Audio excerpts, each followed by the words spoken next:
All right, making sure everything's working. I made that mistake once, never again. All right, hi everybody. All right, so I can see your chats. Make sure to ask me any questions. We're also going live on LinkedIn today.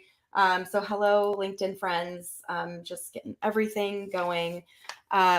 So excited to be talking to you today. As you can hear, my voice is a little like raspy. And basically last week, if you were here last week, you will, let me turn this on.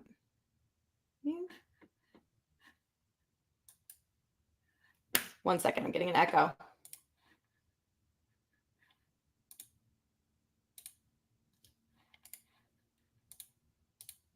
All right, we're in business. Okay, I had an echo of myself on the other screen.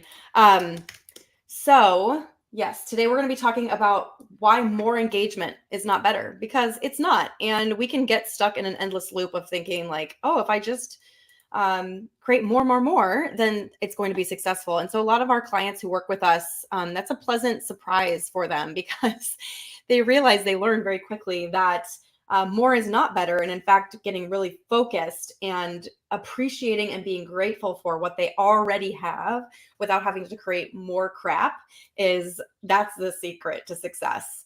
I was just at a gathering of community professionals last week, and it's really interesting because these were like enterprise, publicly traded companies and folks who build communities for these companies. And for them, it's more about like more is better for that audience. So I want to be really clear here that I'm talking today and often in much of my work, not about these enterprise publicly traded company community builders. You have an important job to do, and you're doing it in an environment that is not friendly to belonging and that is not friendly to relationality. So I just want to name that because I see it among a lot of my clients, and your stresses are very different than what I'm going to be talking about today. And if you were to come in and share what I'm going to be talking about today with your teams, I know because I've talked to many of the leaders in these organizations, you get a lot of pushback.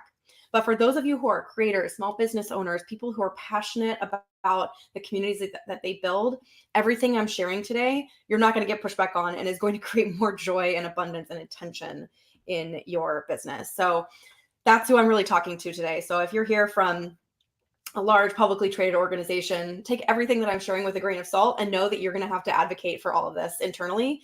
It's still very true for you. It's going to be very different. So for those of you who don't know me yet, I am Carrie Melissa Jones. I am a community strategist, creator, author, social scientist, and I help organizations of all shapes and sizes, from these open, publicly traded companies to small businesses, creators, solopreneurs, build the communities of their dreams, whatever that might mean for them. So we work across different organizations, industries, verticals, to create spaces where people can all contribute and co-create together. So today we're going to be talking about how to measure success and why more is not better. We're going to talk about it at a really high level. I'm going to talk about the three kind of metrics, the three areas that you can be tracking to see if you're successful. If you want to dive even deeper into this, there is a link in the description of this live today. If you're on YouTube, and if you're not, jump over to my YouTube channel and you can find a link to our brand new workshop that's all about how to create a thriving community. It's going to give you the 6-part framework, walk you through all the pieces to consider, and that's going to help you to really invest strategically in your community as you move forward. So that's the big overview today, and that's what we're going to be jumping into in today's topic. So let's get into, I'm going to actually share some slides here today, just like I did last week. So let's open those up.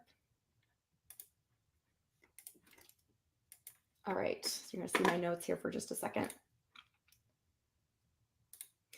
So everything I'm about to share with you today comes from this structure right here called the community commitment curve. Now you're looking at this and you're like, what the heck does this have to do with metrics?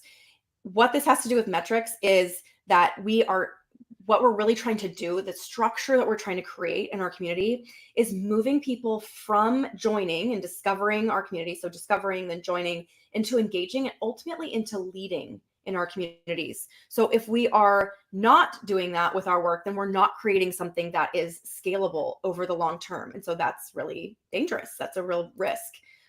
in our work. So what we really need to be doing is moving people along this journey. Does that mean 100% of people that join our community are going to take on leadership positions and be co-leaders alongside us? Absolutely not. Absolutely not. But we need a small portion of them, and we're going to talk about that exact portion, to be in this role as we move forward in order for our communities to sustain themselves. So what this is essentially walking us through is how to move them along and which feelings we want to be maximizing and which ones we want to be designing around and helping our members work through as they join our communities. So when you're discovering a community, you're usually very curious about it. You might be excited and hopeful, but you might also be feeling skeptical about it, afraid, or confused. So as community builders, we need to design to answer to that skepticism, to mitigate the confusion, to make things really clear. And then as you join, the feelings change. I'm not going to read through all of these, but you can see what you're really trying to do is amplify these positive feelings, these feelings of belonging, essentially, and then mitigate the feelings where people feel like they don't belong. They're not part of the group. So that's what this is all based on, is this sense or this structure that we need to move people into leadership positions. That's the only way to create something that is really scalable. So what this then breaks down to, and I'm going to walk through each one of these metrics, is how do we know we're doing a good job? Well, it's going to break down into these three areas. We need to look at metrics around participation. That's first. Retention. That's second. And then finally, sustainability. Again, these are key metrics and benchmarks that track progress toward building a healthy, sustaining community culture. So we're working toward that co-leadership, and these are going to be your guiding lights on that entire journey. Okay. So I mentioned I would talk about proportions. So that's what I'm going to jump into here next, is that there's a key proportion that you want to keep in mind. And that is what we often refer to as the 80-20 principle. But I'll explain this in more depth right here. So realistically, in your community, you can expect a small core group to participate the most. It's not that 100% of your members are going to participate. That will never, ever, ever be the case in your community. So just set that expectation now. Just go into this knowing like we are not going to see 100% of our members showing up, logging in, commenting on posts. What we're actually aiming for is to get 20% of those members to be active contributors. And then 80% are going to be more passive. They might be lurking, they might be watching, and they're still important, but it's more important to nurture that 20%. And that's what we're really, really focusing on. So I'm going to go into the three different metrics to be focusing on based on this principle, this 80-20 principle. Before I do, I just want to share that this is actually based on not only my own research and working with communities, small communities, all the way up to communities of millions, that these ratios hold strong in these communities, that you see about 20% of people participating, and then about 20% of the 20% or 4% of members are critical. Like if they were to leave the community, it would turn into a ghost town. You see that again in the millions, as well as in smaller communities of 10 people. So that's what all of this is based on. And that's a principle called the Pareto principle. So I'm going to stop sharing this. So I'm going to just be talking through the next portion here. Let's see. All right, so let's talk about the three different metrics that are important for us to be tracking. So the first one is participation. And this is where I want you to think about the 80-20 principle, because I grab some coffee. I'm going to get a tickle in my throat. All right, because what we're looking for is to see about 20% of our members actively participating. That is what success looks like. 20%, not 100, 20. This is a liberatory thought for a lot of community builders who've been putting pressure on themselves to create like something that everybody loves and everyone participates in. But if you're seeing that number be about 20% and then hopefully rising over time, and setting your own benchmark for what success looks like, then you are cooking with fire, because that's going to be the foundation of engagement that you need to continue to grow and expand your community and the culture of your community. So if you have 10 members in your community and just two of them are actively showing up, they're building a relationship with you, like that is successful. That is successful. And that's enough to keep building on from there. And again, that's that 20% rule. So I was just looking at our numbers in the CMJ community and seeing like, what are our participation numbers? And typically when we work with a client, because we're really strategic and intentional about everything that we do, we're seeing numbers closer to about 40% participation. But that doesn't mean that that is the benchmark that everyone should be aspiring to. Like, this is literally what I do with my entire life and career. So if you're not working with a consultant or someone who has been doing this for years, then 20% is major success. And then of that 20%, so then 4% of your members, you should be actively building stronger relationships with. They should be contributing. They should be asking questions in the community. You should be, if they're not actively doing this, then your job is to reach out to them and encourage them to do so and to build those relationships and get to know them even better. So that's what successful participation metrics look like. So that's the first area.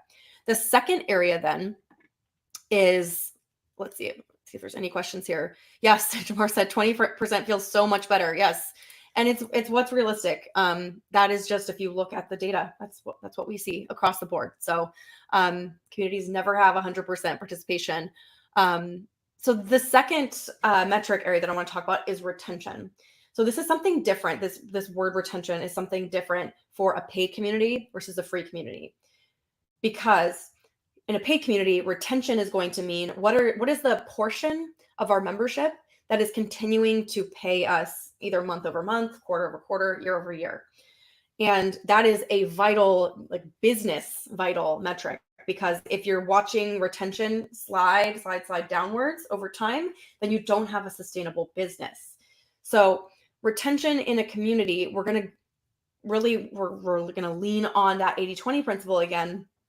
We really want to be looking at least 80%. If you have a monthly subscription, 80% month over month retention. You don't want to see anything much lower than that. Otherwise, you have what's essentially known as a leaky bucket, where people are joining and then leaving. So you're really going to want to aim for about 80% of members sticking around month after month after month, or if you have a quarterly membership, quarter after quarter after quarter, whatever the decision point is for you. And again, that's just about creating a sustainable foundation financially for your business. This is very different if we're talking about you have a free community and people aren't having to pay and make a decision every month about whether they should stay. You're going to see retention much higher. In fact, in a lot of communities that are free, you won't see anybody really leaving your community over that time period. You might see 100% retention in that sense, but it might be that a portion of them are not logging in, or a portion of them are not actively contributing. So in that case, what you're really looking for in a free community is to see, again, that 20% of people actively logging in, checking in, responding, and being part of the activity of your community, because you're not going to see retention you're not going to see it at a really low rate and sliding backward. And I have other videos about how to increase retention and how important it is to be monitoring it on my YouTube channel. I recommend checking those out. But that's what we really want to be looking for, is in a paid community, about 80%. And then in a free community, you should be looking at about 100%. Hopefully people aren't like leaving your free community. That's like something to be really, really closely paying attention to. So that's what's important to look at for retention. I'm curious, for those of you who have memberships right now, are these metrics that you're already looking at? Is retention something that you have like a dashboard for? I will share that on our side of things. I use Circle. That's the community platform of choice for my community.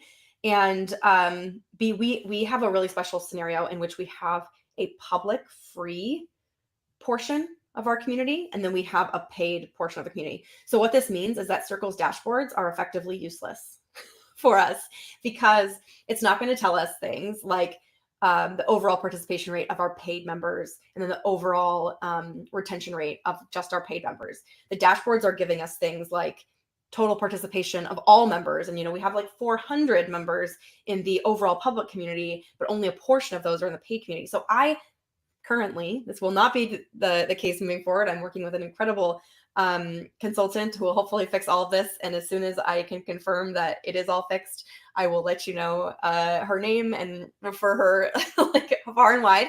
But we're just now starting that process where we don't have to manually track it anymore. But right now what I'm doing is I am literally manually looking at subscriptions every month, and I'm making sure that we're watching those retention metrics and our retention month over month, because we do have a monthly option for membership, hover somewhere between 85 to 95% retention. So again, that's where you really want to be aiming as well. But you'll notice when you start playing around with numbers, if you have a spreadsheet for this, like moving from, if you have 95% retention one month and then you have like 70 another, you're going to lose so many people, and it has this compounding effect on your revenue. So it's really important to be projecting this and then continually encouraging folks to stick around. And that can take some time to really figure out. We have a whole like Slack automation that tells us when people leave, and I try really hard not to get discouraged by it, but I use that as a, like, I go immediately when I see someone leaves the community, I send them an email and I say like, hey, let's talk, like why you left and what I can learn from it. We're still in these early stages now where I'm not like freaking out that people are leaving. It's a stage in which I'm saying, okay, what can I learn from people leaving? And I am learning a ton about why people are leaving. So Jamar mentioned the retention metric tricks me up because I keep wanting to look at it as members join versus cancel, but I also want to track the average member stays and these numbers based on their payment tier. Yeah, and especially like, because I know you use Circle as well, Jamar, like these things are not easy to track in Circle. And I personally don't, I also have a free trial turned on in Circle. That makes it even more complicated because I can't then look at, I can look at trial conversions, but I can't look at like only people that converted from a trial. And then I can't look at like who stuck around. So again, I'm doing this all very, very manually. And hopefully I can tell you, Jamar, very soon, like how to not do it manually with Circle specifically. Yeah, looking at like average member stays, or like average, this is often known as like customer lifetime value. This is something that when I used to use a cart software called Samcart, and it would track customer lifetime value, and I love that about it. But I'm not using it anymore because I'm trying to consolidate our tech stack. Yeah, this will be a great thing for you to bring up in the next CMJ community call. Would love to dive into this further with you. And you're building something in Airtable. Yeah. I know a lot of people working on custom stuff there. Let's see, Cassandra, we have a free community. However, we monthly track activity and inactives after 6 months. We then will campaign to those users to re-engage. Yeah, exactly. So yeah, you'll usually look at like inactivity. It's not so much churn as it is inactivity after 6 months. And yeah, you'll see a lot of community builders focus on like re-engagement campaigns. I think if that's something that you have capacity for on your team to run re-engagement campaigns, fantastic. Just know that it is much, much harder to re-engage someone and to get them to come back than it is to engage those who are already active in your membership. But it's even harder to get somebody back who has left entirely. So it's like, in terms of your priority and what you should be focusing on, it's like focus on the happy people and continuing to serve them and make sure that you have programs for them. Focus on the re-engagement people who are kind of, they're inactive, and then focus on win back and things like that, and getting net new members in. So yeah, that's what's important to be tracking for retention. Then the third metric that I want to talk about is, and this is something that if you've watched my other YouTube videos, you'll know I talk about this all the time. It's this idea of sustainability and giving yourself plenty of time and space for this to be successful. So when I'm talking about sustainability, the metric that I'm typically looking at is the ratio between how much you and your staff, if you have a team, are creating content, or how active you are having to be, versus how active your members are in your community. And so you can, in Circle, again, I'm going to talk about this because this is the platform we use. You can learn this by, you can actually pull engagement just of admins, and you can pull engagement just of members, and you can compare the two. You can also look at just your top members, who's contributing, who's participating, and you can look at their scores, like their engagement scores, and see how it's comparing with your score if you are the leader of the community, and see if you are contributing like an outsized amount compared to everybody else. You should be. almost all the time doing that. But over time, you should see the ratio get closer and closer. And eventually, after about 18 months, the ratio should flip from you doing most of the engagement to your members doing more of it than you will be doing.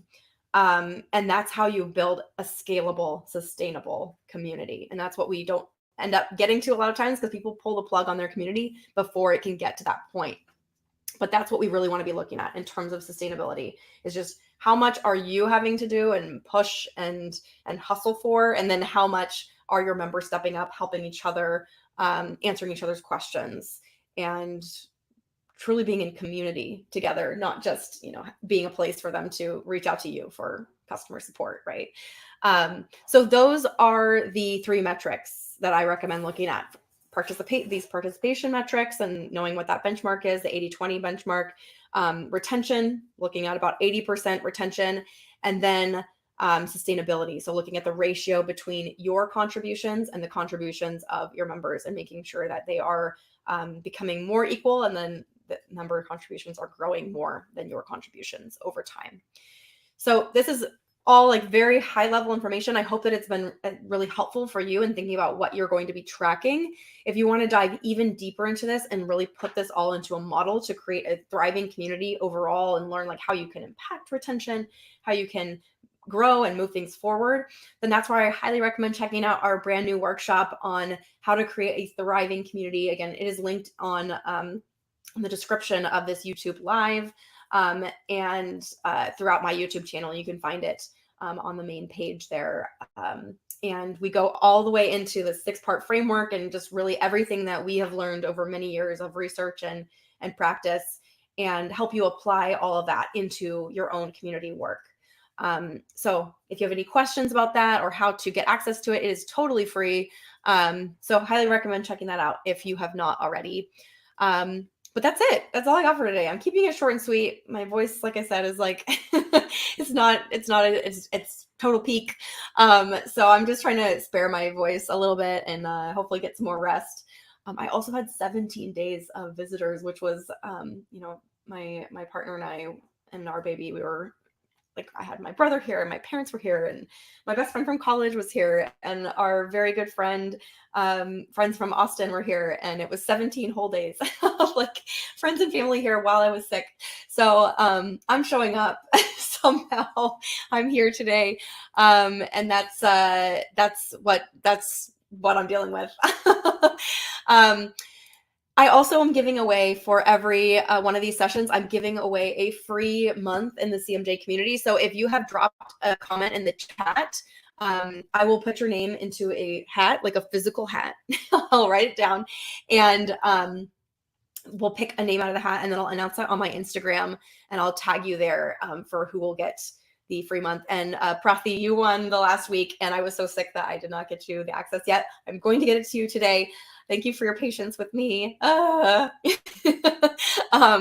yeah, just appreciate all of you. I'm in your corner. If anybody needs anything, I will go to bat with you. I'm feeling very like aggressive today. Yeah, wonderful. Thank you, everybody. I'll see you on the internet. See you on Instagram. If you're watching the replay of this, let me know what you're learning. Let me know what questions you have. Tag me on Instagram, and let's keep talking about community building. All right. Thanks, friends. Have a wonderful rest of your day.